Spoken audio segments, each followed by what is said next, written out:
Hello bachcho, let's read out the question first. A projectile mass 0.20 kg is fired at and embeds itself in a target of mass 2.50 kg. The target with the projectile in it flies off after being struck. What percentage of projectile's incident kinetic energy does the target with the projectile in it carry off after being struck? सो इस question में बोल क्या रहा है उसको पहले understand करना होगा। तो देखिए एक प्रोजेक्टाइल है, ठीक है, लेट्स सपोज कि ये प्रोजेक्टाइल है।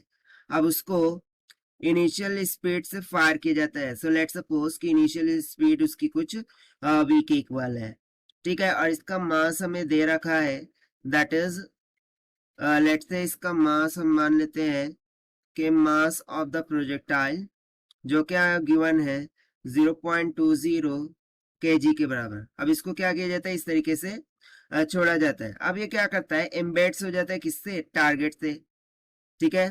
सो यहाँ पर कहीं टारगेट होगा जो कि इनिशियल केस में क्या है, स्टेशनरी है। सो ऑब्वियसली उसकी इनिशियल स्पीड क्या होगी, 0 के बराबर होंगी।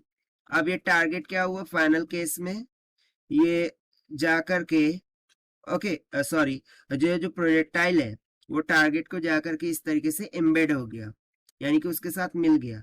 सो अब उसके बाद जो फाइनल वेलोसिटी होंगी वो दोनों की इक्वल होंगी। Let's say that final velocity will be as v dash. अब बेसिकली ये दोनों कंबाइन हो गए, यानी कि इनके मासेस क्या हो जाएंगे, mp प्लस mt, जहां पर मैं मान रहा हूं कि mt is nothing but the mass of the target. So हमें फाइंड क्या करना है कि percentage of projectile incident kinetic energy, यानी कि मुझे सिंपली यहाँ पर percentage change in the kinetic energy, जो भी इनिशियल काइनेटिक एनर्जी होगी वो divided by the final kinetic energy, उसका रेशियो का परसेंटेज कैलकुलेट करना है। तो चलिए स्टार्ट करते हैं हम की कॉन्सेप्ट से which we are going to use here for this question. So यहाँ पर बेसिकली हम यदि देखें तो एक्सटर्नल फोर्स लग रही है कि नहीं, external force is 0 here and that is why हम यहाँ पर कंजर्वेशन ऑफ मोमेंटम का यूज कर सकते हैं, that is initial momentum is equal to final momentum. So यहाँ पर देखिए यदि मैं initial momentum is equal to final momentum की बात करूं, सो इनिशियली ये तो रेस्ट पर है, ठीक है, टारगेट रेस्ट पर है, सो उसके द्वारा कोई मोमेंटम नहीं होगा। सो इनिशियल मोमेंटम तो सिर्फ और सिर्फ इसके द्वारा होगा, दैट इज प्रोजेक्टाइल के द्वारा। सो हो जाएगा mp इंटू वी, ठीक है, mp into V, and this will be equal to final momentum क्या हो जाएगा, mass of the projectile plus mass of target multiply by उनकी final velocity, that is v dash के इक्वल, ठीक है।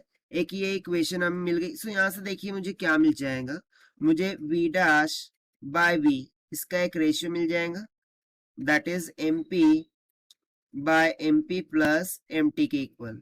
इसको हम मान लेते हैं इक्वेशन नंबर फर्स्ट, इसका हम फर्दर यूज करने वाले हैं।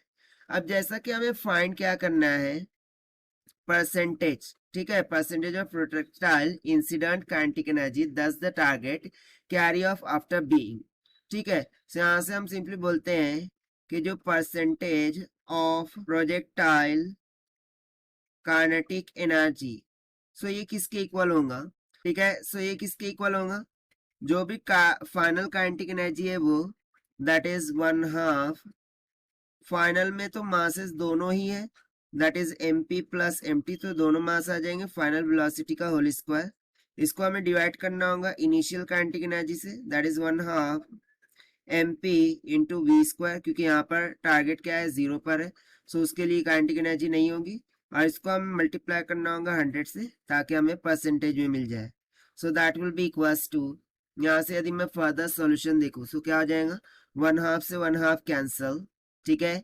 यहाँ पर सिंपली बच जाएगा mp plus mt divided by mp, and now see here v dash by v, इसकी वैल्यू हम इक्वेशन 1 से यहाँ सब्स्टिट्यूट कर सकते हैं, that is mp divided by mp plus mt का होल स्क्वायर मल्टीप्लाई बाय 100। सो देखिए एक एक टर्म यहाँ से कैंसिल हो जाएंगी, सो बच क्या जा रहा है, देखिए mp divided by mp plus mt times of 100, अब हम वैल्यू सब्स्टिट्यूट कर देंगे. So mass of the particle, sorry, mass of the projectile कितना गिवन था? 0.20 kg divided by, again mass of the projectile 0.20 plus mass of the target 2.50, multiply करना होगा 100 से, so it will comes out 0.20 divided by 2.7, right? ये कितना आ जाएगा? Near about 2.7, और इसको मल्टीप्लाई कर देंगे 100 से. तो जब आप इसे डिवाइड करते हैं, सो आंसर क्या आ जाएगा? That is this will B comes out near about 7.4%, और यही हो जाएगा हमारा आंसर जो कि हमने सॉल्व किया by using the conservation of momentum से. Now let us take the option. So option D will become correct. So this is the required solution. I hope you understood well. Best of luck. Thank you.